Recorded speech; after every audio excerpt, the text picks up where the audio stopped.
Fala galera, tudo bem? Sou o professor Roberto Falcione, professor de História, e aí vemos aí pra gente começar ou terminar aquele bate-bola da primeira aula, governo Lula, né, Partido dos Trabalhadores, e agora a gente fecha os dois governos, o primeiro da Dilma e o segundo, um ano só, e daí vem o impeachment, 2016, início de 2016, esse é o Brasil, República no século XXI, sejam todos bem-vindos, vai dar pano pra manga, vamos lá, começando então.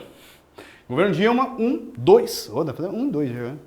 Então ela toma posse em 2011 e tinha uma espécie de uma euforia também, assim, por ela ter sido a primeira mulher presidente do Brasil. Então tinha um clima bacana, ela assumindo o governo.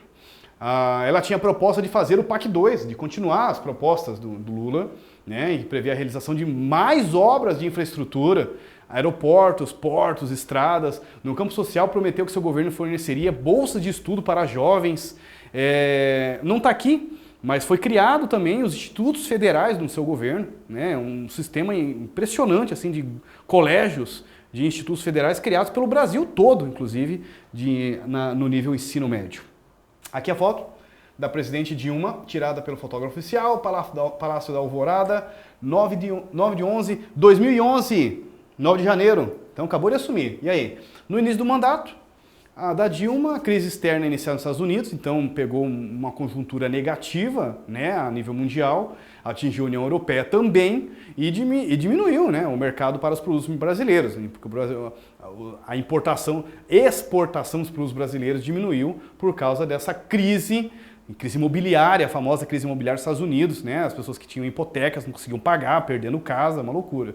Internamente, a falta de investimentos em portos, estradas, aeroportos brasileiros dificultava o crescimento da economia. Essas crises externa e interna refletiram no número da Dilma, né? Então, assim, você tem um PIB tímido. Tímido, se não imaginar nosso hoje que vai ser negativo. PIB tímido, 2%, chegou a 1% em 2012, né?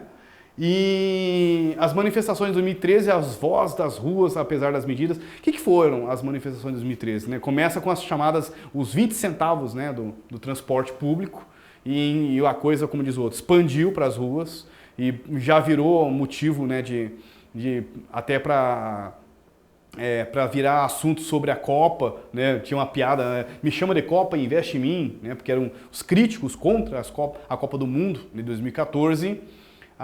Eu falei que era do governo Lula, desculpem, mas no governo Dilma, né, já começa todo o investimento, no governo Dilma. Para agravar a situação, Dilma tinha dificuldades de negociar com os líderes dos diferentes partidos e por isso não conseguia aprovar seus projetos. Nesse contexto crítico, em junho de 2013, o Brasil sediou a Copa das Confederações. Os gastos com essa Copa e com a Copa do Mundo, programada para o ano seguinte, geraram grandes protestos contra o governo.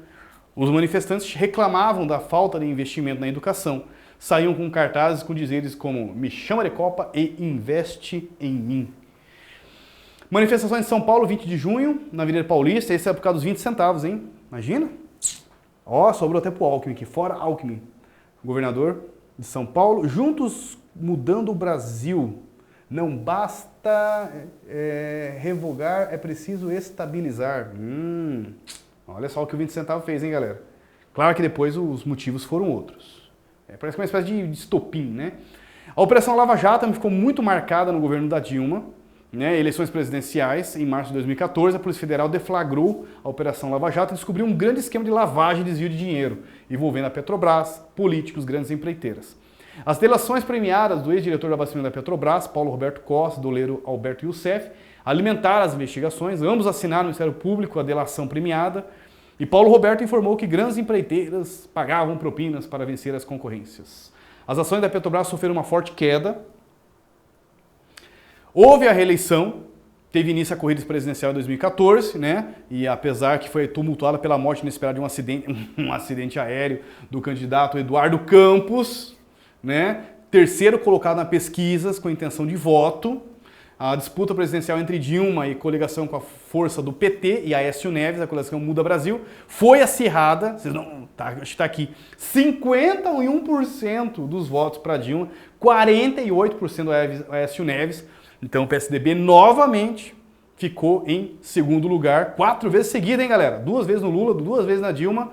A equipe econômica, chefiada pelo ministro Joaquim Levy, disposta a reduzir os gastos e equilibrar as contas, se esforçava em vão para aprovar um pacote fiscal no parlamento para retomar o crescimento econômico e geração de empregos. Então, segundo o governo Dilma Rousseff, já marcado por essa instabilidade econômica, ficou marcada também por fortes críticas contra a Copa do Mundo no Brasil.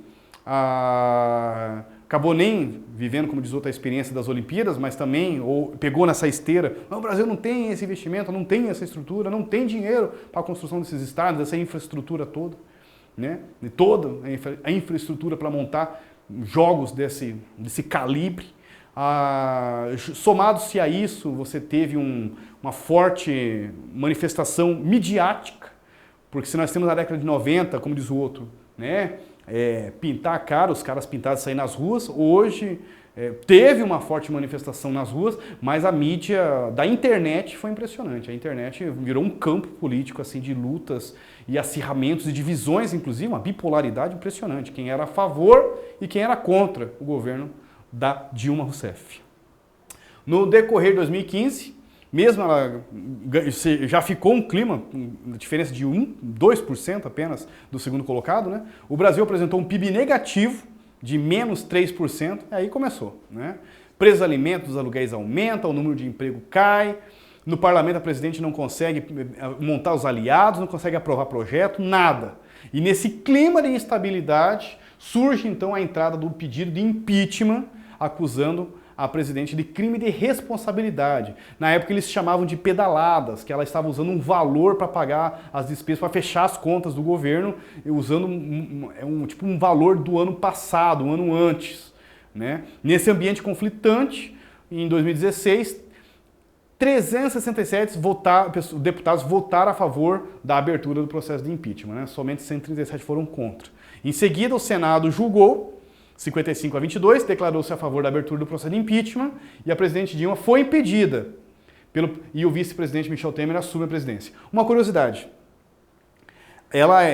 houve um processo de impedimento, então nós temos 2 presidentes na história do Brasil que viveram impeachment, isso pode cair em questões vestibular, né, de concurso mesmo, sobre a história do Fernando Collor de Mello e a Dilma Rousseff. Só que em 92 o Fernando Collor recebeu impedimento, a palavra impedimento, impeachment, e ele recebe uma espécie de ostracismo. Foi proibido de participar da política durante 8 anos. O que é ostracismo? A origem é da Grécia, é ostrakon, a origem do termo ostracismo, mas é utilizado até hoje, virou um termo, um conceito popular, quando um político é proibido de participar da política por um determinado período, como uma espécie de uma multa.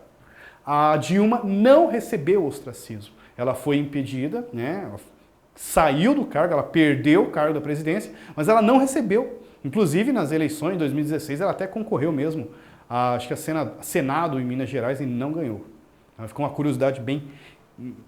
Distinção, 2 impeachments, 2 situações envolvendo...